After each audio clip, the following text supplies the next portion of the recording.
Ay, Diyos ko Lord. Oh, nakita niyo po mga kabayan. Bahay pa ba ito? At tapos ang kuryente nila, Wala po, ma'am. Wala po. Solar po. Yung solar, kinuha.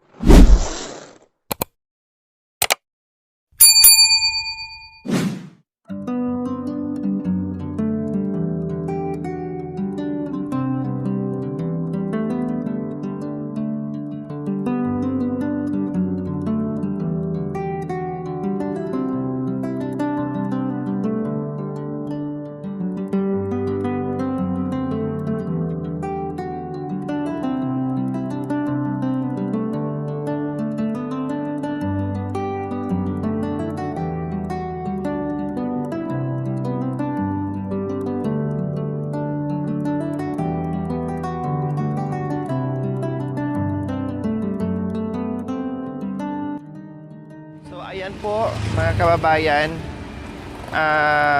papunta tayo ngayon sa bahay ni Kuya Michael and Ate Jennifer. Gusto ko lang talaga malaman na makita ko sa dalawang mga mata ko mga kababayan kung talagang nandyan pa yung bahay nila, kung talagang nakatayo pa or anong laman or ano ang nangyari. Yun ang talaga ang gusto kong alamin mga kabayan.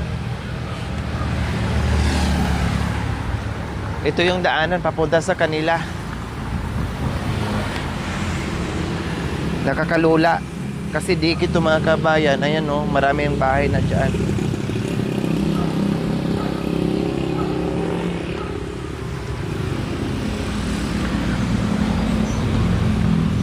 May pusa.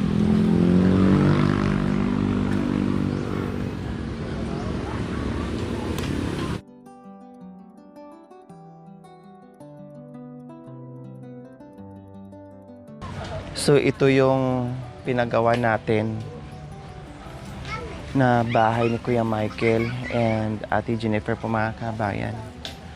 Sobrang wala, abandonado mga kabayan. Nakita niyo po yung itsura ng bahay ni Kuya Michael and Ate Jennifer. Ayan. So grabe. Grabe yung nangyari siguro. Bukod sa marupok na kasi more or less nasa ano na ito eh. Nasa 4 years. No, nasa 4 years na ito mga kabayan. O 5 years. 5 years, tama. 5 years. Ang naging problema dito mga kabayan, no, yung bang pinatayo natin nung una ay okay pa, natirahan nila mga kabayan.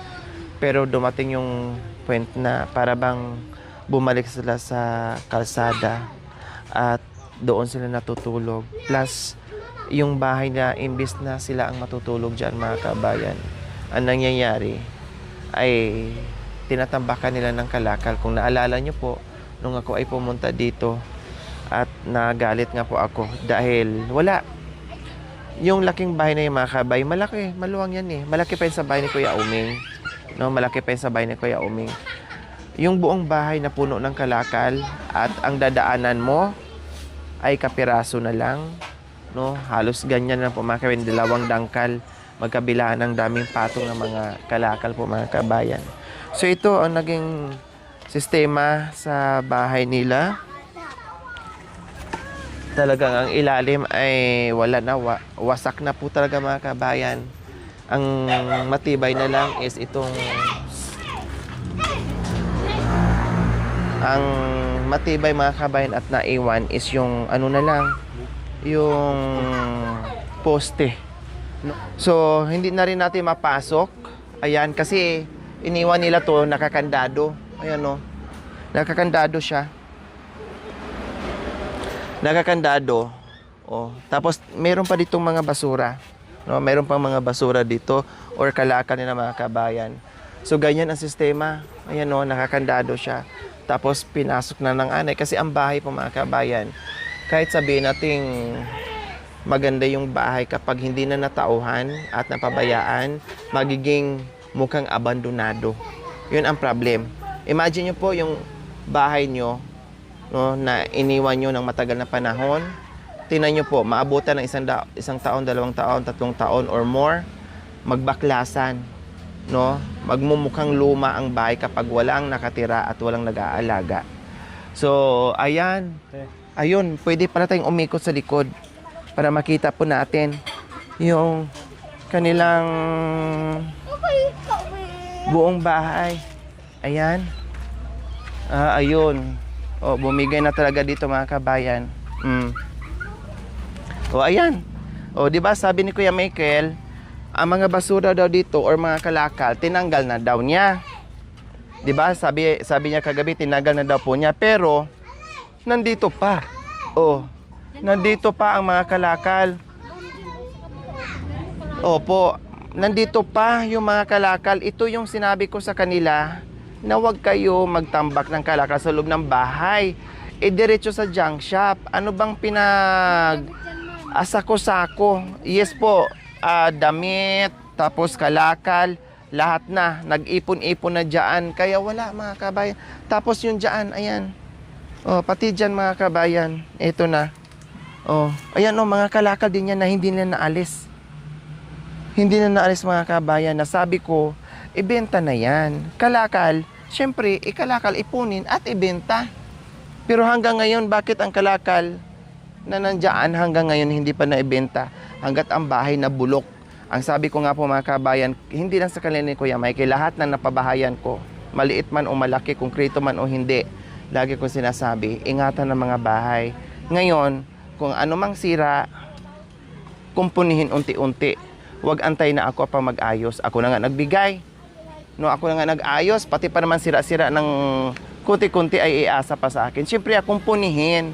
Kung kunti pa lang ang sira, ayusin na para hindi mabulok ang lahat. Pero ang nangyari ngayon, ganyan po. Nay, ano pong problema? Maitanong ko lang po kayo, Nay, ha? Matagal na po ba silang hindi tumira dito, Nay? Na 1 taon naman. Ha? Opo, ma'am. Magmula nung pa. Naalala niyo po, Nay, na pumunta ako dito last time na nag-iingay ako dito na maraming basura or kalakal dito sa bahay. Saan po sila nagpupunta, Nay? Kung saan-saan po, ma'am. Kung saan, sa gymnasium. Pinalis na ng Kumbaga, WD. Tapos nandun na naman sila sa Kulilik. Nandun sa may... kung Kung saan-saan. saan-saan po, ma'am. Parang ang datin lang ginagawa na kung saan namin sila nakita, bumalik sila sa dating ano. Tumira lang dito ng ilang taon, bumalik sa dating buhay nila. Ayaw naman po kasi magtrabaho yung lalaki. Nangangalakal po siya. Dati nagpipidal. Noon po, ma'am. Pero nung magmula nung natulungan niyo sila, parang umano na yung kanya. Di ba po, bago ko sila natulungan, ang trabaho niya nangangalakal at nagpipidal. Yun po yung trabaho nila. Pero buhat nung natulungan sila, ang nangyari, Tumamad na po siya, ma'am. Nung magmula nung nabigyan na siya ng bigas at saka Sustento. sustento. Pero parang tumabad na siya. tinamad na. Hindi na nagpupursige. Hindi po, ma'am. Kapag wala na po yung mga kwan nila, saka lang yun, nagpapalimos po sila sa kwan, sa Bumalik sa dati. Opo, ma'am. Oh my Saka God. itong hilirang ito, ma'am, hindi na pwedeng bahayan kasi i-retract na. Gagawin daw kalsada na one way. Oh, so matatamaan ito. Opo, ma'am. Pati yung mga ano dyan. Ma'am, pati kami din nga po. ma'am. Madamay. Lahat dito ng bahay. Pero hindi ko lang po alam kung anong buwan, anong taong. Basta sinabi lang Basta po. sinabi lang po. So ngayon po, Nay, sabi nyo kanina ay bumalik sila sa dating buhay nila at tinamad na rin sila buhat ng natulungan na nagbibigay kami buwan-buwan noon ng sustento sa kanila. Hindi na kumilos. Hindi na po. Pero ngayon, natagpuan po namin sila ulit dito sa Bartolome. Po, doon nga po, ma'am. Kung minsan doon sa may ospital po, Naggulat po ako, Nay, na akala ko matanda lang ang nakatira dyan or mag-isa lang. Nagulat ako, ay tumambad yung mukha ni Kuya Michael. Tapos yung mga anak niya, yung pala sila nandoon nakatira. So, lagi niyang sinasabi dito, Nay, na lagi daw siyang pinapagalitan or inaaway dito sa mga kapitbahay. Wala naman po kami inaaway na kwan. Yun lagi niyang sinasabi na inaaway kami. Inaaway kami ng kapitbahay. Minsan pag tumatagay sila, pag inaayawan ko yung tagay, nagagalit sila. Inaaway sila pag dumarating sila galing sa trabaho. Hindi naman po totoo Sa, yun. dito po na naging kapitbahay niya po sila. Sino po ang umaaway sa kanilang Wala kapitbahay? naman po, ma'am. Wala naman. Wala naman po. Kasi sabi lang, naiinggit sa amin. Sabi ko, ano bang kaiinggitan sa inyo? Wala naman po, Nay. Wala po, ma'am. Wala silang kaaway. Wala po, ma'am. Wala din taong nagbubunga nga sa kanila. Wala po, ma'am. Or sa tingin niyo po ba, Nay, tama po ba yung basa ko? Isa sa mga kapitbahay ni Kuya Michael, wala naman pong nagagalit sa pagdadala ng mga kalakal o basura Ay, dito wala sa bahay. po. Wala naman. Wala po Na- pakialam. Opo, kasi siyempre po, Nay, kung ako ang kapitbahay na magdala ng kung ano-anong kalakal or basura na nangangamoy, natural, na ikaw kapitbahay, na nakapirwisyo ka ng kapitbahay, magagalit ka. Oo, Hindi naman po sila nangangamoy dito. Hindi naman po, ma'am. Oh, in fairness ha, naging patas si nanay sa rason niya. Hindi sinisiraan si Micah. Kasi kung iba yung sabihin nila, ay mabaho, nakasagabal. In fairness, si nanay nagsasabi ng totoo. Kaya gusto ko malaman ni nanay, baka kasi kako, baka naman Kuya Michael isa sa dahilan. Kasi nakita ko kung gaano kagulo ang bahay mo sa loob ng bahay mo. Imbis tulugan nyo na, ginawa mong junk shop. Di ba po, Nay? Tama? Punong-puno. Nakita nyo naman yung mga sobra dyan, no? Baka kako, Michael, na nangangamoy na, kung saan-saan kasi nakikita ko pa sa likod, kaya nagrereklamo ang mga kapitbahay mo. Siyempre, kung ako kapitbahay mo, na nangamoy na yung bahay mo, talagang sawayin kita at sawayin, punain kita ng punain. Pero hindi naman po. Hindi naman po. Oh, hindi naman Ang nangamoy. ano lang po, ma'am, yung kwan, kung minsan, siyempre mga bata po, Opo. ay nag-aaway-aaway sila. Ayun, natural. Kung minsan po, ma'am, inaano niya yung mga anak niya. Kinakampihan. niya. Oh, so yun po yung nagiging problema niya Opo, dito. ma'am. Nay. Oh, bukod doon sa mga anak na nag-aaway, natural, mga anak yan mga bata po yan mag-aaway talaga. Bukod doon na yung kinakampihan niya yung mga anak niya, imbis patas lang, isumbong na lang ni nanay, sabihin na lang doon kay nanay, bahala na. Saka yung asawa po niya, ma'am, Oh. parang mataas ang ano niya. Kung minsan inaaway niya yung mga anak ko, kung ano-anong sinasabi sa cellphone, yung anak kong baba, yung isa, sabi niya, ilan na daw ang nakabit niya. Oh, yun, naging chismosa. Opo, ma'am. Naging Diba, marites. sana kung totoo naman po, ma'am, kung totoo yun, ang inaano niya. Ginagawa ng kwento. Opo, ma'am. So ngayon, naaaway siya ng anak niyo. Siyempre magagalit. Siyempre, nang nandun sa Maynila, inano niya, sabi niya na may kabit siya. Nandito yung asawa niya. Okay, so nangaliwa. Kaya nung umuwi siya, sinabi, bakit Jennifer, anong kasalanan ko sa'yo na Kinumpronta po siya. Opo, ma'am.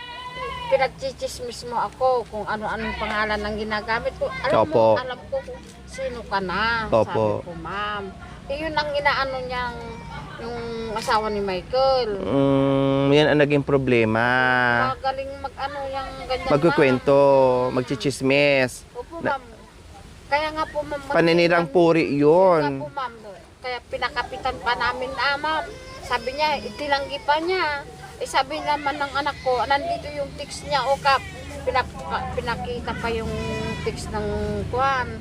Sabi, abay, bakit ginagawa ko ba yan? Bakit ako bang nag-ano? Hindi naman mag-ano yung asawa mo kung hindi totoo, Excuse. ma'am. Kaya yun ang inaano namin. Naninira. Yung mga apo ko, Gumagawa ng away, gulo dito.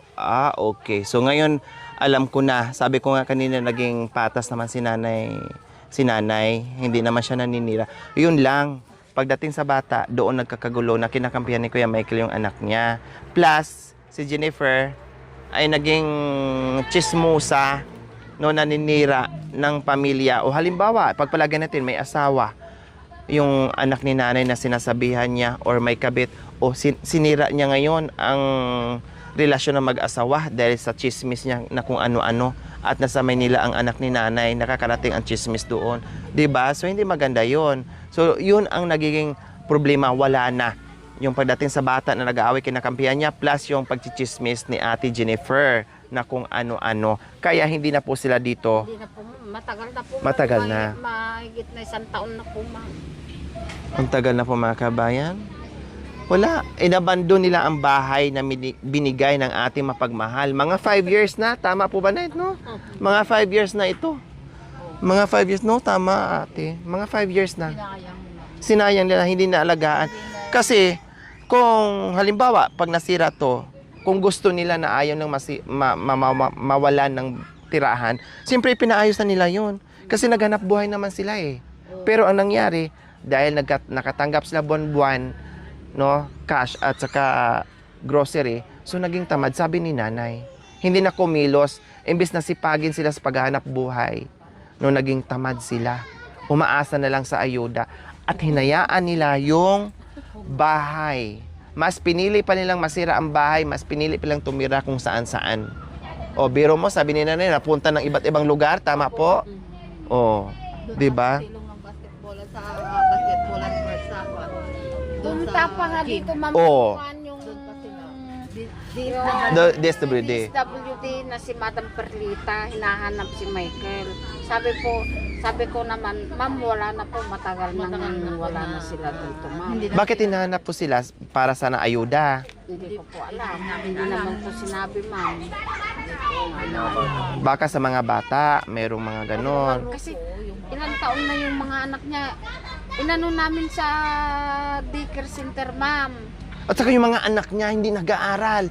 Nagsinungaling sa akin, Kuya Mike, sabi ko, nag-aaral ba yung mga anak mo? Opo, tita, nag-aaral sila. Dumating yung mga bata, tinanong ko. Sabi ni John Paul, hindi po, kahit kinder, hindi kami nakapag-aral. Yun nga po, ma'am. Kasi kung saan-saan sila.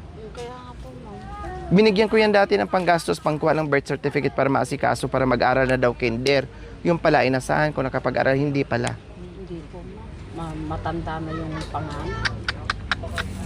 Grade 2 na siya. Ito nga po, ma'am, grade 1. Grade 2 na siya. Mag-grade 2 na siya.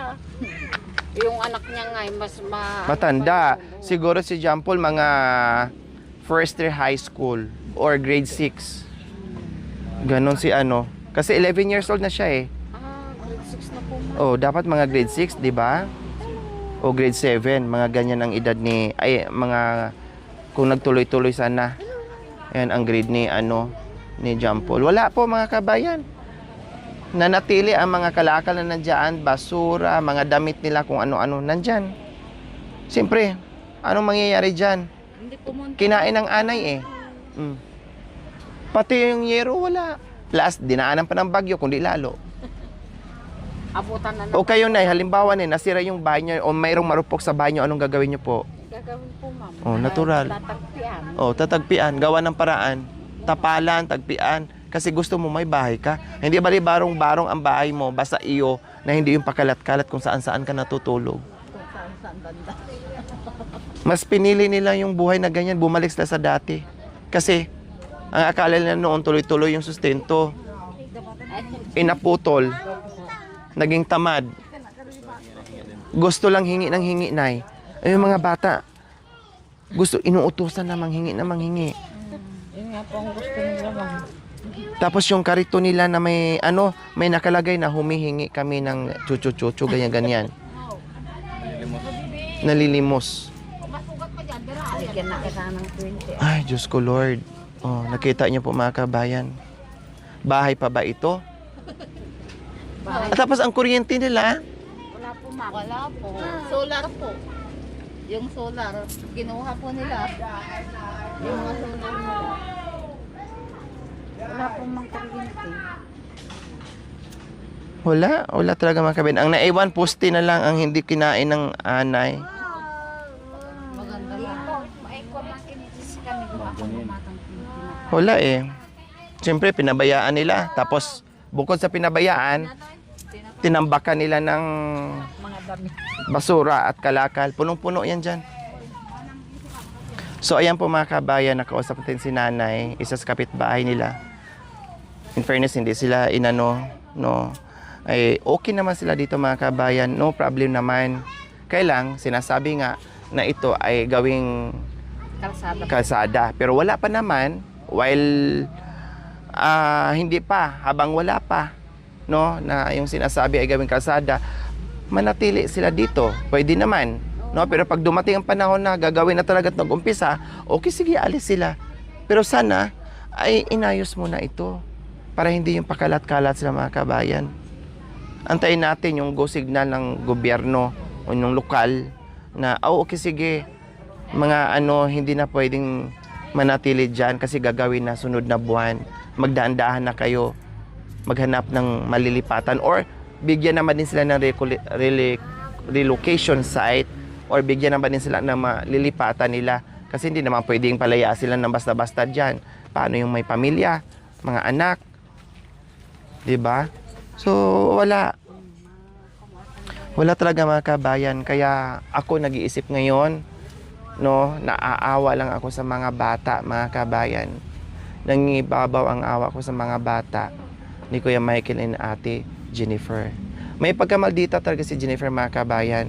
Tama yung sinasabi ni nanay. O diba, hindi lang ako nakapansin, pati si Jennifer. Kasi once na rin na sinagot-sagot ako ni Jennifer, binungangaan ako ni Jennifer, mga kabayan. Imagine na sa time na nag-alaga sila ni Kuya Ronald. Ginawa sa akin one time, and then sinagot ako ng bongga, no? At iniraatan ako ng ilang beses niyan. At tinaguan ako ng ilang beses niyan. Pero isang beses lang sumagot sa akin. At napundi na yung pasensya ko. At lalo na sinakit nila si Ronald, mga kabayan, napundi na yung pasensya ko. Kaya sabi ko, okay, sige, balik kayo sa bahay na to. Total, meron namang bahay na binigay ng ating sponsor na sila ni Mama Zil and Mama Lynn. No? At ako ay balik na lang kayo doon. Maghanap lang ako na magbantay ni Kuya Ronald. Kaysa naman sasaktan yung si Kuya Ronald. No, nandyan kayo sumasahod, kumakain, nakitira sa apartment na maayos dahil ni Kuya Ronald. Tapos sasaktan yung si Kuya Ronald. Hindi maganda. Ako nga hindi ko nga magawa yun. So ngayon, bukod doon, naging suwael, lumaki ang ulo. Tama yung sinabi ni nanay na ang galing ni Jennifer magsalita kahit hirap magsalita kasi parang may problem, ngungo magsalita si may problema sa pagsasalita, ngungo. Pero nung panahon na yun, ang galing niya magsalita sa akin. May irat pa at may duro pa. Pero pinapasensyahan ko, pero inulit niya, iniratan ako, tinaguan ako. Kaya sabi ko, sige, hindi ko na kaya. Pinabalik ko. Yun pala, sabi ni nanay, hindi rin nagtagal ito, bumalik sa dating gawi. Mas gusto nila ganyang buhay po, mga kabayan. Ayaw nilang umayos ang buhay nila. Dinamay pati mga bata, hindi nag-aaral. Kaya, hindi ko alam po, mga kabayan, pumunta na ako dito para meron akong makausap at tamang-tama si nanay ang nakausap natin at alam ko na ngayon kung anong rason. So, sa lahat ng sinabi ni Kuya Michael ay gawa-gawa lang niya. Hanggang ngayon ay making story pa rin si Kuya Michael. Hanggang ngayon ay nagsisinungaling pa rin. Hanggang ngayon hindi pa rin nagbago si Kuya Michael. Ganun at ganun pa rin ang ugali niya. Kaya, ganun na nga ang buhay mo, tapos ganyan pa ugali mo. Sino ang maawa at tutulong sa iyo kapag ganyan ang attitude mo? 'Di ba? Pero kung totoo ka o naging totoo ka sa sarili mo at maayos ka, siyempre maraming maawa, mahalin ka ng mga taong sumusuporta sa ating channel, mga kabayan. Kaya ngayon, ginagawa ko lang ito na nagbigay ng ayuda para sa mga bata, mga kabayan. Dahil naawa talaga ako sa mga bata. Okay, sige. Bahala na po, mga kabayan. See you next episode po kung ano pong mangyayari dito sa buhay ni Kuya Michael and Ate Jennifer. Maraming salamat po. Bye.